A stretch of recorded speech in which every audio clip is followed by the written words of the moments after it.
శ్రీమాత్రే నమః, శ్రీ గురుభ్యో నమః.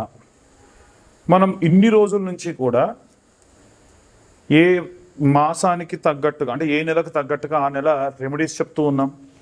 అలాగే ప్రతి నెల మనం ఏం పూజలు చేయాలో చెప్తున్నాం. కానీ సాధారణంగా ఏంటంటే ప్రతి ఒక్కళ్ళకి ఒక రాశి ఉంటుంది.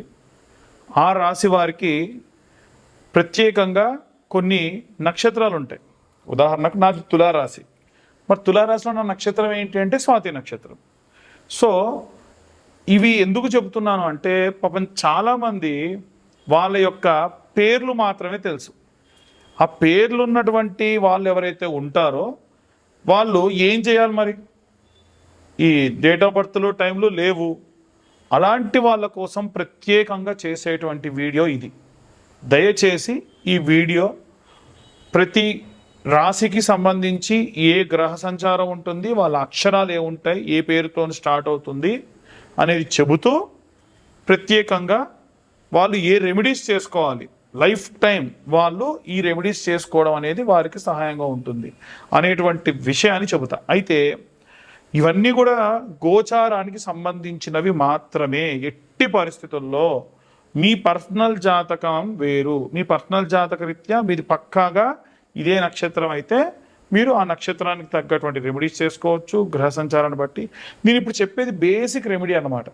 కాబట్టి లేదండి నాకు పూర్తి జాతకం కావాలి, నా పేరేంటి, డేట్ ఆఫ్ బర్త్ ఏంటి, టైం ఏంటి కావాలి అనుకున్న వాళ్ళు ఎవరైనా సరే 2025 రూపాయలు కడితే వాళ్ళకి పూర్తి జాతకం ఇస్తా. మళ్ళీ నేను నా మాట మీద నిలబడుతున్నా. ఎవరైతే జాతకం చెప్పించుకుంటారో వాళ్ళకి ఈ యొక్క జ్వాలాముఖి మాలని ఫ్రీగా ఇస్తున్నా. అది కేవలం మన ఛానల్ సబ్స్క్రైబర్స్కి మాత్రమే. ఎట్టి పరిస్థితులలో ఈ వీడియో ఎవరైతే చూస్తున్నారో వాళ్ళు నాకు వీడియో షేర్ చేసి 2025 రూపాయలు కట్టి జాతకం చెప్పించుకుంటే వాళ్ళకి ఈ జ్వాలాముఖి మాల ఇస్తా. మేము చెప్పేటువంటి ఈ యొక్క వీడియోలో ఉన్న ఇన్ఫర్మేషన్ ఇన్ఫర్మేటివ్గా అనిపిస్తే ఇంకొంతమందికి షేర్ చేయండి. వీలైతే ఈ వీడియో మీకు నచ్చితే లైక్ చేయండి. ఇప్పటి వరకు మా ఛానల్ని సబ్స్క్రైబ్ చేసుకోకపోతే సబ్స్క్రైబ్ చేసుకోండి. దానివల్ల ఏంటంటే మా ఛానల్ నడిపే వాళ్ళకు కూడా కాస్త బూస్టింగ్ వస్తుంది, ఇంకా ఇంకా డెవలప్ అవుతారు.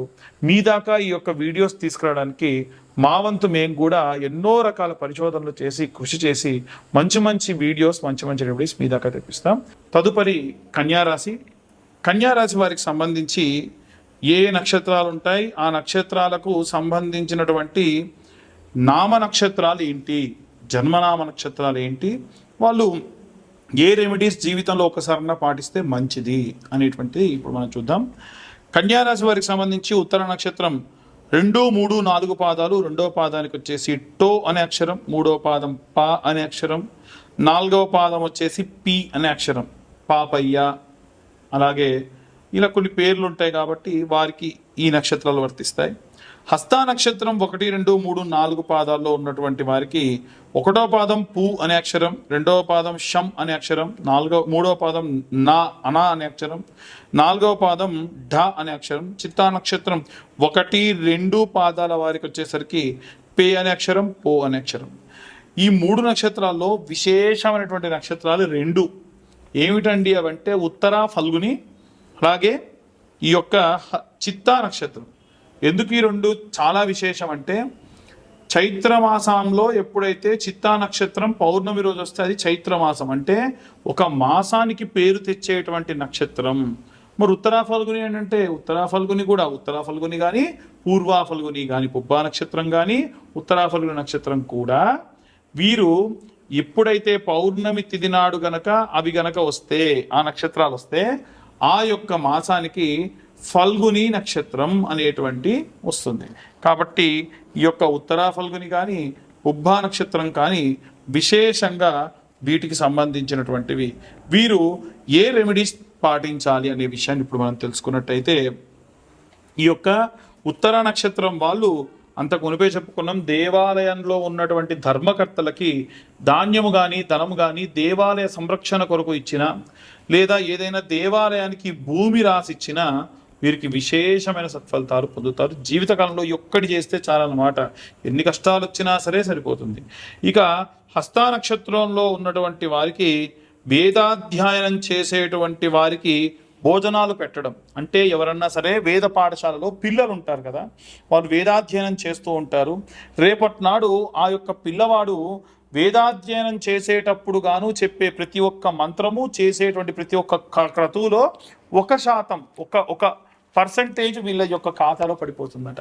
కాబట్టి హస్త నక్షత్రం వాళ్ళు గనక ఈ యొక్క ప్రత్యేకంగా వేదాధ్యయనం చేసేటువంటి వారిని కానీ, లేదా ఏనుగులకు రథసారథి చేసేవాడు కానీ మావటి వాడికి కూడా ఏనుగు సంరక్షణకై ధనము కానీ పండ్లు కానీ సమర్పించడం విశేష సత్ఫలితాలు ఇస్తుంది. అలాగే ఈ యొక్క వెండి గణేశుని యొక్క బొమ్మని గనక వేద పండితులకు దానం చేసినా మంచిది. ఒరిజినల్ వెండి గణపతిని మీరు ఏదైనా సరే బ్రాహ్మడికి, వేద పఠనం చేసే బ్రాహ్మడికి దానం చేస్తే మంచిది. వ్యాపారవేత్తలతోని స్నేహంగా ఉంటూ సరైనటువంటి వ్యాపారవేత్తతో గనక మీరు భాగస్వామ్యులైనా సరే జాతకరీత్యా బాగుంటే అది కూడా మంచిది. అలాగే కొంతమంది ఎవరైనా సరే చోరులు ఉంటారు, అంటే తెలవక తప్పు చేసినటువంటి దొంగలంటే ప్రొఫెషనల్ కాదండి, మన ఇంట్లో మన పిల్లలు కానీ ఇంకెవరన్నా సరే తెలవక దొంగతనం చేస్తే కొట్టకుండా వారిని కూర్చోబెట్టి బ్రెయిన్ వాష్ చేసి, అరే నాన్న నువ్వు ఇలా చేస్తే తప్పురా బిడ్డ, ఇలా చేయకుండా ఉంటే బాగుంటుందని కనుక చెప్పి వాడు గనక మారి మంచి పురోభివృద్ధి కలిగితే దాంట్లో మళ్ళీ పుణ్యం మీకే. కాబట్టి హస్త నక్షత్రం అంత సామాన్యమైన నక్షత్రం కాదు, మంచి అద్భుతమైనటువంటి నక్షత్రం. అలాగే చిత్తా నక్షత్రం గనక ఎవరైతే ఉంటారో వారు గనక చనిపోయిన తదనంతరం వారు గనక నేత్రదానం చేస్తే మంచిది. అలాగే నేత చేసేటువంటి వాళ్ళు ఎవరైతే ఉంటారో వారికి ధన సహాయం చేస్తే మంచిది. అలాగే చేనేత వస్తువుల్ని గనక బ్రాహ్మణోత్తములకు దానం చేసినా మంచిది. పాటలు పాడేవారికి, ఆభరణములు చేసేవారికి, అలంకారం చేసేటువంటి వారికి, రచయితలకు గనక భోజనాదులు పెట్టినా చిత్తా నక్షత్రం వారికి మంచిది. సుగంధ ద్రవ్యములు ఎర్రటి వస్త్రంలో గనక పెట్టి అమ్మవారికి సమర్పించిన ఈ చిత్తా నక్షత్రం వారికి విశేషమైనటువంటి సత్ఫలితాలు పొందవచ్చు.